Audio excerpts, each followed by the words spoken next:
Voici le bonheur. Tu viens au monde et tes parents font en sorte que tu grandisses dans de très bonnes conditions.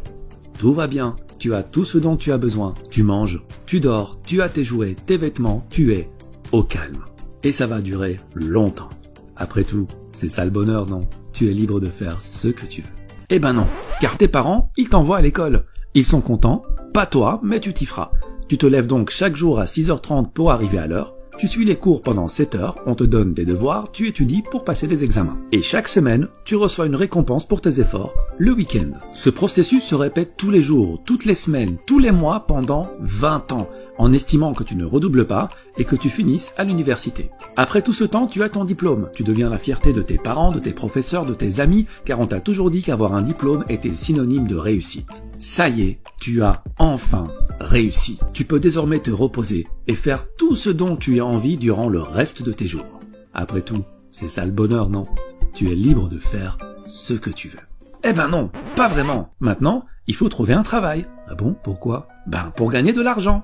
Pourquoi? Ben pour payer la maison que tu n'as pas encore, payer les factures que cette maison va te coûter et acheter la voiture de tes rêves, car après tout, c'est ce que fait une personne qui a réussi. Alors, attention, pas n'importe quel travail, hein. Ben non, t'imagines bien que t'as pas fait toutes ces années d'études pour rien. Il te faut un métier dont le prestige est à la hauteur de ton diplôme. Donc tu vas être ingénieur, avocat, médecin ou architecte, tu vas limite travailler à la fonction publique, mais alors en tant que commissaire. Bon, très bien. Tu trouves un job, tu te mets dans un bureau, on te donne ton horaire, les règles à respecter, on t'annonce ton salaire et tes avantages, on te remercie, te serre la main et c'est parti. Tu te lèves tous les jours à 6h30, tu bosses pendant 8 à 9 heures par jour, on te donne des responsabilités et tu y vas à fond car tu veux une augmentation. C'est facile, on t'a rodé à ça pendant 20 ans. Tu t'y habitues et à la fin de chaque mois, tu reçois une récompense pour tes efforts, un salaire. Salaire que tu utilises pour payer tes charges obligatoires, ta nourriture, ta voiture, les sorties qui t'aident à casser la routine que tu t'es créée et des vacances une fois par an. Et tu parviens même à mettre de côté, juste au cas où. Ah, après tout, c'est ça le bonheur, non? Tu es libre de faire ce que tu veux, une fois par an. Ah non, faut que tu te maries maintenant.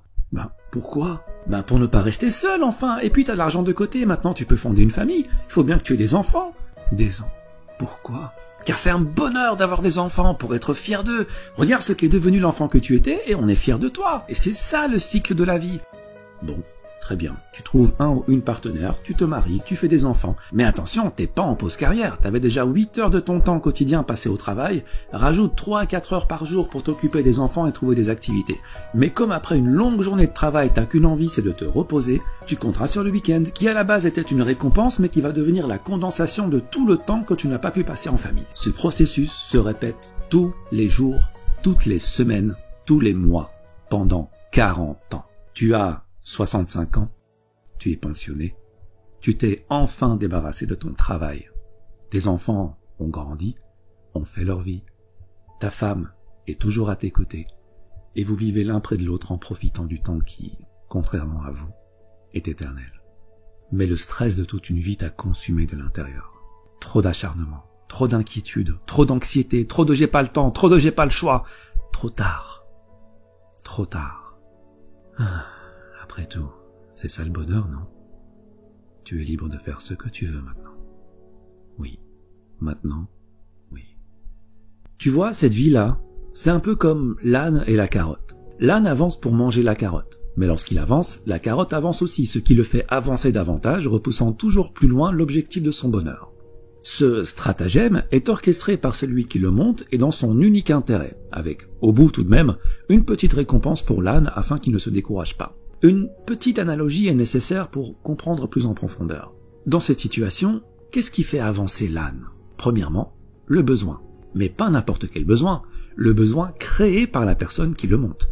Un âne, ça mange de l'herbe, ça mange du foin. Une carotte, c'est une sucrerie pour lui. Ce n'est pas un besoin vital, mais un caprice. Dans la vie de l'homme en société, ce qui le fait avancer est aussi le besoin. Le besoin de consommation dont la nécessité n'est pas vitale, mais a été induite par l'éducation, la publicité, les médias. Deuxièmement, l'insatisfaction. Si tu donnes une carotte à l'âne à chaque fois qu'il parcourt 10 mètres, tu peux me croire, au bout d'un moment, il en aura assez de cette carotte et il arrêtera d'avancer. Chez l'homme en société, c'est pareil. Il faut le maintenir dans une zone d'insatisfaction assez élevée pour que son besoin ne soit pas totalement comblé, mais assez basse pour qu'il soit prêt à refournir les efforts nécessaires afin d'assouvir ce besoin. Concrètement, si ton patron te donne 10 000 euros par mois, tu seras totalement satisfait et ce n'est pas dans son intérêt puisqu'avec cet argent et un minimum d'intelligence financière, tu investiras dans l'immobilier pour dégager des revenus automatiques et plus besoin de patron. Il est perdant, tu es gagnant, ce n'est pas dans son intérêt donc il doit te payer beaucoup moins. Et s'il te donne que 800 euros par mois, il se doutera bien que tu iras chez la concurrence, ce qui n'est pas dans son intérêt non plus. Donc il va s'aligner pour te donner juste de quoi subvenir à tes besoins. Et voilà, la roue tourne. On t'a promis un avenir brillant et tu te retrouves à hypothéquer ton réel bonheur pour consommer davantage. C'est comme si on t'avait volé ta vie avant même qu'elle ne commence. 80% des gens sont coincés dans ce cercle. Et je dis coincés car la plupart n'aiment pas leur vie, n'aiment pas leur quotidien. Ils le trouvent malsain, mais ils disent « Ouais mais bon, si tout le monde fait comme ça, c'est que ça fonctionne, c'est que c'est la bonne manière de faire. » Ah ben oui, si tu lis les livres que tout le monde lit, tu ne pourras que penser comme tout le monde. Écoute, c'est normal que tout le monde fasse comme ça puisque tout le monde va à la même école. Celle où clairement le bonheur et l'épanouissement personnel ne font pas partie du programme. Celle où on ne t'apprend pas à être autre chose qu'un âne qui troque sa paix et sa santé pour une carotte. Mais que veux-tu? L'homme préfère en général un monde connu et malsain plutôt qu'un monde sain mais inconnu. Bon d'accord, mais alors, que faire? Eh bien le plus important, c'est d'être satisfait. Pas forcément de ce qu'on a, mais de ce qu'on est. Et je ferai une vidéo sur l'importance de l'être par rapport à l'avoir. En gros, si tu fais partie de ces 20% de gens qui sont heureux dans leur métro, boulot, dodo et qui, pour rien au monde, ne changeraient leurs habitudes, c'est bingo, tu as compris la vie et je souhaite de tout cœur que le bonheur que tu ressens se perpétue. Par contre, si tu fais partie des 80% de personnes qui ont cette routine malsaine mais confortable alors qu'elle ne va pas dans l'intérêt de leur bonheur personnel, pose-toi la question. Qu'est-ce qui te rendrait vraiment heureux? Quitter ton job? Devenir ton propre patron?